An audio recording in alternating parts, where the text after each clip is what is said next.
Imagine waking up tomorrow and nothing works. Your card is declined. ATMs blink out of service. Cargo ships stop where they are. Stock markets don't crash, they simply don't open. No explosion, no cyberpunk chaos montage, just a quiet pause. Because somewhere, a small, boring decision was made and a button was pressed. This is the story of the quiet button that can freeze the global economy overnight. Not a nuclear button, not a war button, a finance button. And the unsettling part is how ordinary it really is. Right now, the world economy looks loud and busy. Trillions of dollars move every day. Algorithms trade faster than human thought. Money feels everywhere. But beneath that noise is something fragile, a single system we rarely talk about, a system that doesn't create money, doesn't make headlines, and doesn't feel powerful until it stops. To understand why this matters right now, you have to forget movies, forget conspiracy theories,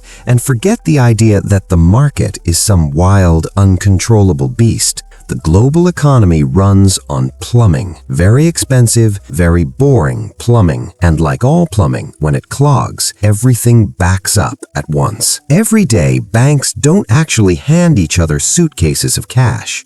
They make promises. I owe you, you owe me, settle this later. Those promises pile up by the millions between banks, between countries, between institutions that trust each other just enough to keep going. At the center of this system is something called settlement. Settlement is the moment money actually moves, not the trade, not the swipe. The final, yes, this is real. And here's the uncomfortable truth. Almost nothing settles instantly. Most transactions float for hours, sometimes days. They exist in a gray zone of trust. To manage that gray zone, the system relies on a handful of institutions that act like referees: central banks, clearinghouses, payment networks. They don't look dramatic, they don't shout, they don't tweet. They just quietly decide whether money flows or doesn't. Now here's where the quiet button appears. Every major financial system has a kill switch. It's not labeled that way, obviously.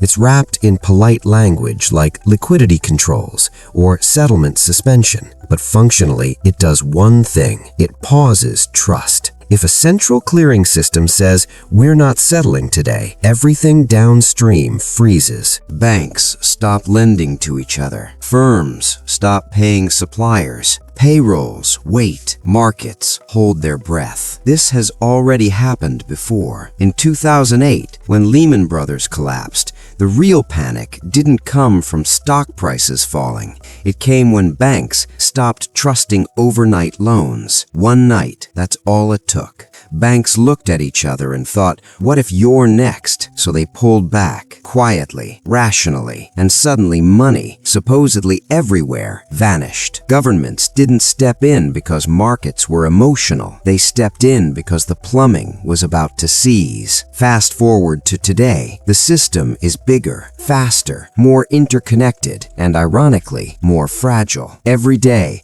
over $7 trillion moves through foreign exchange markets alone. Most of it doesn't represent real goods or services. It's financial positioning, hedging, speculation. All of it depends on settlement working tomorrow. Now imagine a shock. It doesn't have to be dramatic. A major bank fails an obligation. A sovereign bond auction goes wrong. A cyber incident triggers a temporary pause. Temporary is the scariest word in finance. Because once settlement pauses, the math becomes brutal. If Bank A doesn't receive money from Bank B, Bank A can't pay Bank C. Bank C then delays payment to Bank D. This isn't fear, it's arithmetic. And the arithmetic doesn't care how confident you feel. Here's the part most people miss.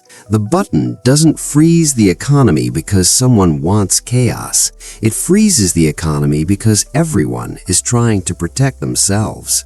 Each pause is logical. Together, they're catastrophic. There's a quiet irony here. The more efficient finance becomes, the less margin for error it has. In older systems, delays were normal. Slowness absorbed shocks. Modern finance optimized that away. Now, delays are signals of danger. So when the system senses danger, it reacts instantly by stopping. And stopping spreads faster than panic. During the COVID shock in March 2020, markets didn't just fall, they broke. Even U.S. Treasury markets, the safest assets on Earth, stopped trading normally. Not because the U.S. was bankrupt, but because dealers couldn't process the volume fast enough. The solution wasn't a motivational speech. It was trillions in emergency liquidity. Press the button back the other way. Restart the plumbing, which raises an uncomfortable question. If the global economy needs constant intervention to keep money moving, how stable is it really? Now let's contrast the hype with reality. We hear about decentralized finance, crypto rails, instant payments. It sounds like the kill switch is obsolete. It isn't. Most of these systems still rely on traditional settlement somewhere down the line. Banks, exchanges, custodians, even 24/7 markets settle in batches. The button didn't disappear, it just moved behind better marketing. And the people closest to it don't advertise that fact, because the power to pause settlement is immense.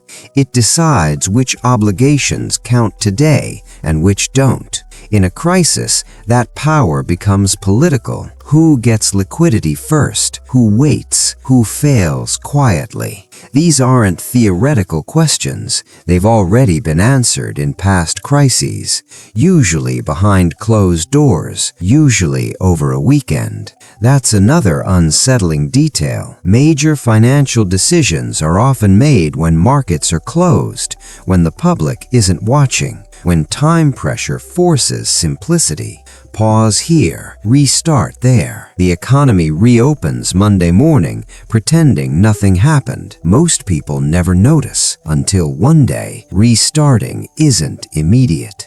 So zoom out. The global economy isn't a machine that runs on money. It runs on confidence that tomorrow will look roughly like today. The quiet button exists for when that confidence cracks. It's not evil, it's necessary, but it's also a reminder. Stability isn't natural, it's managed, and management can fail. Which brings us to the final, uncomfortable thought. If the global economy can be paused by a handful of institutions using tools most people don't even know exist, then the real question isn't whether the button will ever be pressed again. It's who decides when pressing it feels justified and what happens the day pressing it doesn't fix the problem anymore. If you want to keep uncovering the hidden forces shaping history, money, and power, and learn how to understand the rules behind the system, make sure you're subscribed. The first step to navigating the world's game is knowing how it's really played.